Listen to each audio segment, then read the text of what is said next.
Hey guys, I'd like to start off by saying that I'm really sorry I missed the last couple of months on YouTube in making videos and replying to comments. I am trying to catch up. And second of all, I would like to say thank you to all those who wrote me personal messages asking me what the hell is going on and wishing me all the best. It came in a time when I really needed it, and it really made me feel good about this whole thing, the YouTube thing, making videos, replying to comments, commenting on other people's videos. It really meant a lot. I would like to present to you the Thrunite TN12. For the last 2.5 months, I've been playing around with this flashlight. Now, my favorite Thrunite flashlight still has to be the TI3. This is still my EDC flashlight. I did lend it to a friend for 3 weeks, and he was very reluctant in giving it back to me. But I gave him another one to play with, and he's happy now. However, I think if I want to see that one again, I'm going to have to hook him up with a TI3. Very cool EDC flashlight. Like I said in my review of it, I literally forget it's in my pocket, and I have to go roaming around through my jeans, see where did I leave it. Very cool flashlight. If, however, you are not limited by space, if you carry your flashlight on a belt or you have bigger pockets and you really need a more powerful flashlight, whether it is for your job, for emergencies, or just to play around with, then the TN12 is definitely one of the best choices you can make. The T30S version 2, that is this one. It's a very cool flashlight, very tactical, and I thought I was going to like this one much more than the TN12, but I was wrong. I like it, but not as much as this one. This one only has one downside, as far as I'm concerned. The battery. It uses an 18650 battery, and a lot of people, myself included, like AA's or AAA's. Now, you can get rechargeable batteries and a battery charger, and you get rid of that problem. Maybe you have CR123A batteries. If you put two of those together, you get one 18650. That's also an option. I have rechargeable batteries from Thrunite and the charger, and I'm going to show you that at the end.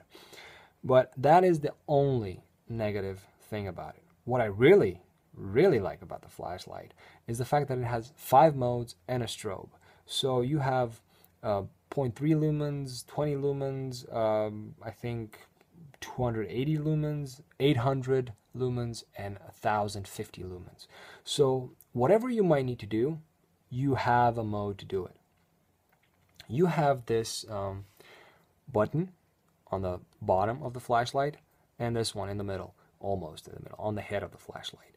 You have an instant on, where you don't need to depress the button all the way through, and you have a constant on if you depress the button. What you see now here is the 0.3 lumen. You can also switch the modes if you're just holding the button like this, and you can switch the modes by depressing this button. Now we're on to 20 lumens. That's going to be enough for whatever you need to do around the house, in a cabin, in your car. The third mode, 280 lumens. You probably saw the test. That's enough for whatever you need to do outside. Fourth mode, 800 lumens, and fifth mode, 1050 lumens. You can definitely see very far with this one. And of course, if you, while the flashlight is on, depress this button for a longer period of time, you get the strobe mode. Fun to play with, or signal. But for me, that's all. I like the fact that I have 0.3 lumens. In the beginning, I didn't feel, either way about it. I said, oh, it's okay, it's there, but now I really started to like it. You get carry options with this one. You get a lanyard, which does the job very well. It's very soft, so it won't bother you. It's a bit elastic. You can put it around your wrist, and you can cinch it down. So if you do decide to carry this flashlight with the lanyard, put it through here, you won't drop it. If you, however, decide to drop it on grass, it won't be any problems. They say it's guaranteed for up to a fall from, I think, 5 feet, 1.5 meters.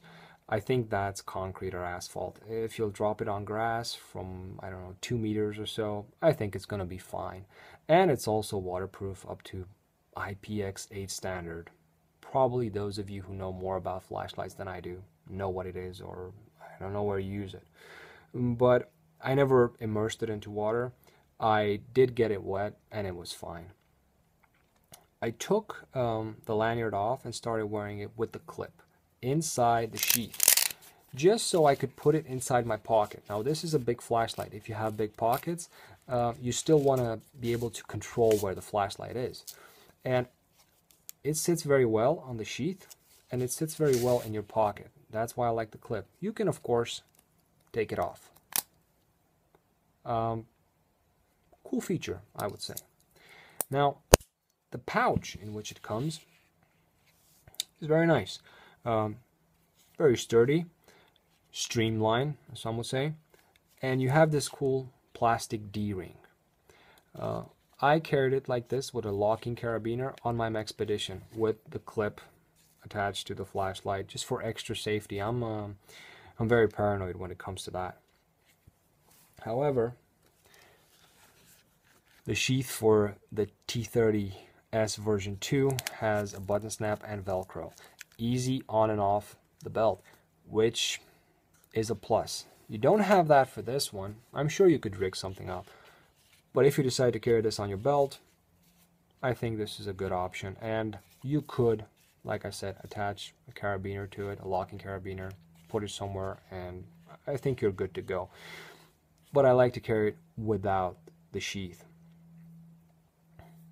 I didn't go into the body of the flashlight. This is aircraft grade aluminium, and the texturing is really nice. I think everybody said that, and you can read it and see that. What I think is more important is that I tell you what I think of the flashlight, what my experiences were with the flashlight.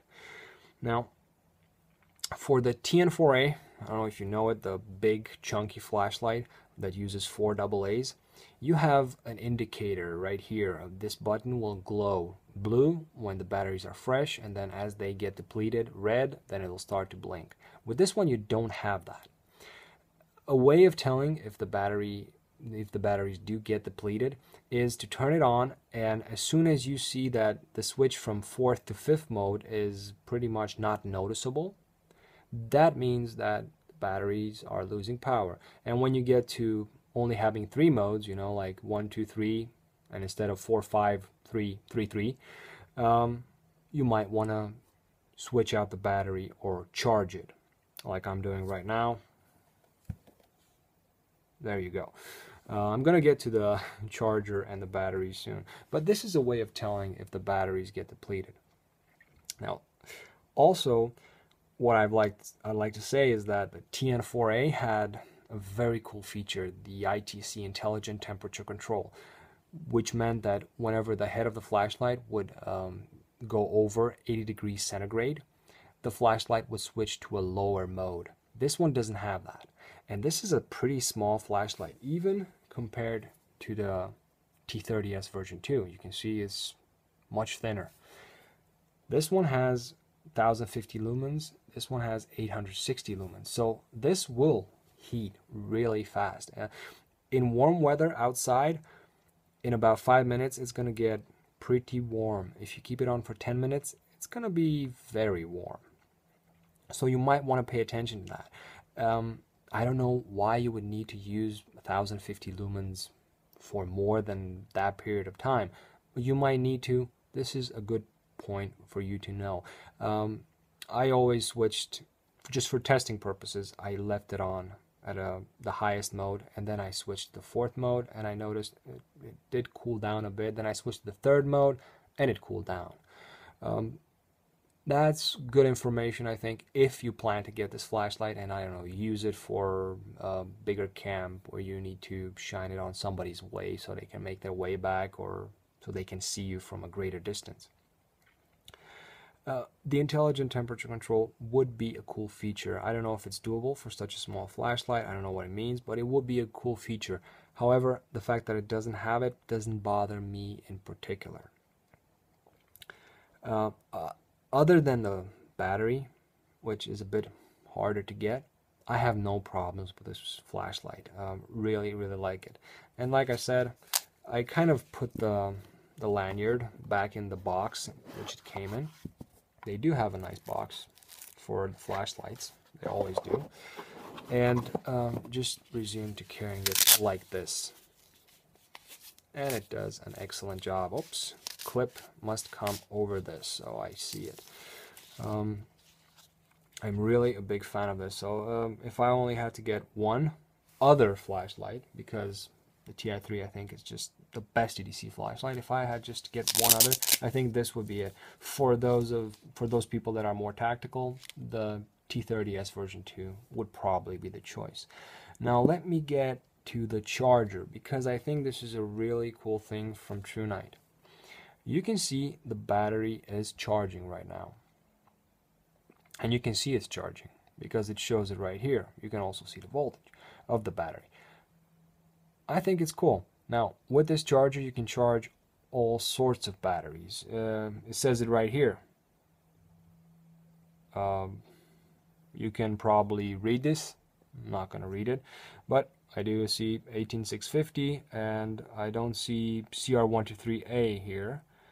Don't know if you can do that or not, but you can charge AA's and AAA's, which is pretty cool.